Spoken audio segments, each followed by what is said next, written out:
Thrissur വാടാനപ്പള്ളിയിൽ ഒളിവിലായിരുന്ന വധശ്രമ case പ്രതി പിടിയിലായത് ഏഴാംകല്ല് സ്വദേശി രഘു. അറസ്റ്റ് അയൽവാസിയെ ആക്രമിച്ച കേസിൽ.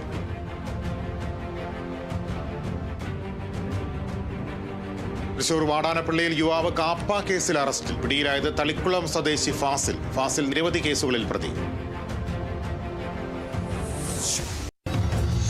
തൃശൂർ പെരുമ്പിലാവിൽ വാഹനാപകടത്തിൽ പരിക്കേറ്റ് ചികിത്സയിലായിരുന്ന യുവാവ് മരിച്ചത് കോതച്ചിറ സ്വദേശി വിപിൻ ദാസ്. അപകടം നിർത്തിയിട്ട ടോറസ് ലോറിക്ക് പിന്നിൽ ബൈക്കിടിച്ചു. തൃശൂർ കൊടുങ്ങല്ലൂരിൽ കോടിക്കണക്കിന് രൂപയുടെ ഭൂമി തട്ടിപ്പ് നടത്തിയ കേസിലെ പ്രധാന പ്രതി പിടിയിലായത് എറിയാട് സ്വദേശി ജലീൽ. കേസിൽ ഉൾപ്പെട്ട മറ്റുള്ളവർക്കായി അന്വേഷണം ഊർജിതം.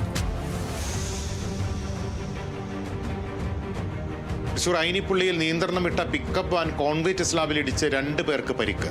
ഡ്രൈവർ വടകര സ്വദേശി അദ്നാൻ, എറണാകുളം സ്വദേശി രാഹുൽ എന്നിവർക്കാണ് പരിക്കേറ്റത്. ഡ്രൈവർ ഉറങ്ങിപ്പോയതാണ് അപകട കാരണമെന്നാണ് നിഗമനം.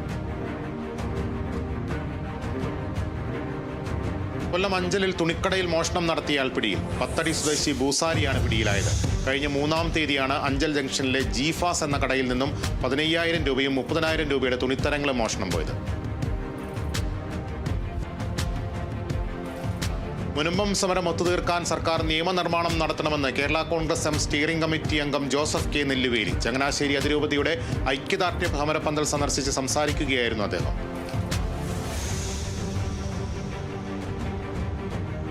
തൃശൂരിൽ തനിമ കലാസാഹിത്യവേദി ഹ്രസ്വലേഖന മത്സരം സംഘടിപ്പിച്ചു.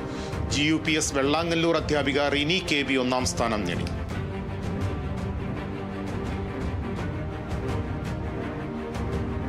KSTA തിരുവനന്തപുരം ജില്ലാ സമ്മേളനത്തിനുള്ള സ്വാഗത സംഘം രൂപീകരിച്ചു.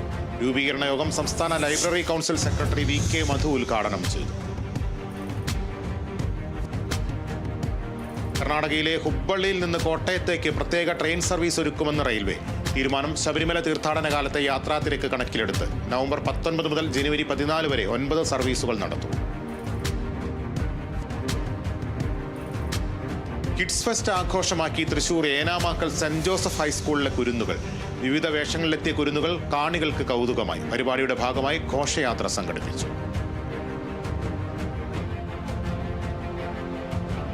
ഗുരുവായൂർ ദേവസ്വം കൃഷ്ണഗീതി ദിനാഘോഷം നവംബർ 15 നടക്കും. സാംസ്കാരിക സമ്മേളനം പ്രമുഖ എഴുത്തുകാരൻ ഡോക്ടർ ചാത്തനാഥ് അച്യുതനുണ്ണി ഉദ്ഘാടനം ചെയ്യും.